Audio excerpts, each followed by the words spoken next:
രുചിഭേദത്തിലെ ഇന്നത്തെ ഈ എപ്പിസോഡിലേക്ക് ഏവർക്കും സ്വാഗതം. വളരെ സ്പെഷ്യൽ ഒരു ഡിഷായിട്ടാണ് നമ്മളിവിടെ എത്തിയിരിക്കുന്നത്. സ്പെഷ്യൽ എന്ന് പറയുമ്പോൾ തന്നെ നമ്മളെല്ലാം ചോദിക്കും വല്ലതും കരിക്കാനോ പിടിക്കാനോ അങ്ങനത്തെ വല്ല ആണോ എന്ന്. എപ്പോഴും കരിച്ചതും പൊരിച്ചതും കടിച്ചു പറിക്കാൻ പറ്റിയതാണ് മലയാളിക്ക് എന്നും ഹരം. അപ്പോൾ നിങ്ങൾ ആരെയും നിരുത്സാഹപ്പെടുത്തുന്നില്ല. ഇന്ന് നല്ലൊരു അടിപൊളി ഡിഷുമായിട്ടാണ് നമ്മൾ അജിതയോടെ എത്തിയിരിക്കുന്നത്. നമുക്ക് അജിതയോട് തന്നെ ചോദിച്ചു മനസ്സിലാക്കാം. അജിത, ഇന്നത്തെ ഡിഷിൻ്റെ പേരെന്തുവാ? ഇന്ന് ബട്ടർ ചിക്കനാണ് നമ്മൾ ഉണ്ടാക്കാൻ പോകുന്നത്. ഈ പേര് കേൾക്കുമ്പോൾ എന്തായാലും എല്ലാവർക്കും നല്ല സന്തോഷവും ഒരു ചെറിയ പുഞ്ചിരിയും വന്നിട്ടുണ്ടാവും. ഇനി നമുക്ക് ഇതിൻ്റെ ഇൻഗ്രീഡിയൻസ് എന്തൊക്കെയാണെന്ന് പരിചയപ്പെടാം. തുടങ്ങാം.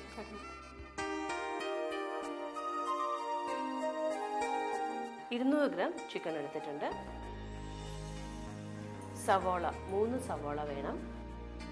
ഒരു വലിയ തക്കാളി, ഉപ്പ്, ഗരം മസാല, നെയ്യ്, പിന്നെ ബട്ടർ ചിക്കനിലും ബട്ടർ ഇല്ലാണ്ട് പറ്റില്ല, സോ ബട്ടറും, പിന്നെ കൊത്തമല്ലി ഇല കുഞ്ഞു കുഞ്ഞായിട്ട് അരിഞ്ഞെടുത്ത് വയ്ക്കുന്നത്. പിന്നെ ഇതിൽ പ്രധാന ഒരു വിഭവം എന്ന് പറയുന്നത് അണ്ടിപ്പരിപ്പാണ്. അണ്ടിപ്പരിപ്പ് വെള്ളത്തിൽ വെച്ച് കുതിർത്തെടുക്കുക. മുളക് പൊടി,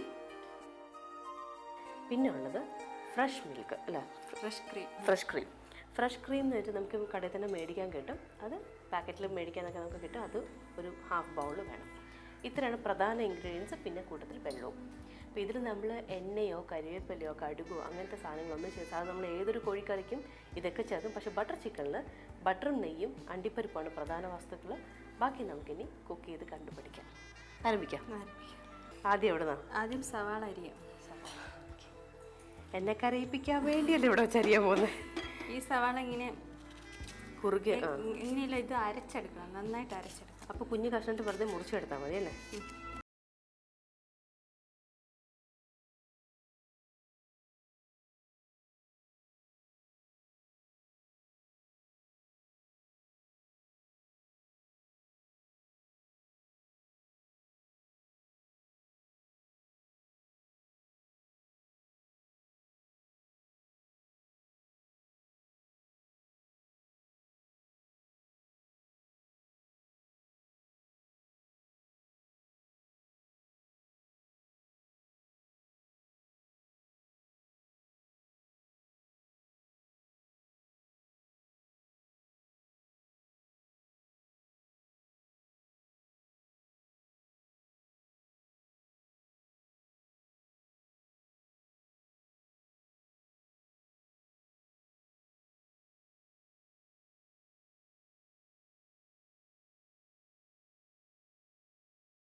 നല്ല മഷി പോലെ ഒന്ന് അരച്ചെടുക്കണം.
ഇത് നല്ല വെള്ള കളറായിരിക്കുകയാണ്. ഇനി ഇത് നല്ല ബ്രൗൺ കളറാകുന്നത് വരെ ഇളക്കിക്കൊണ്ടിരിക്കണം.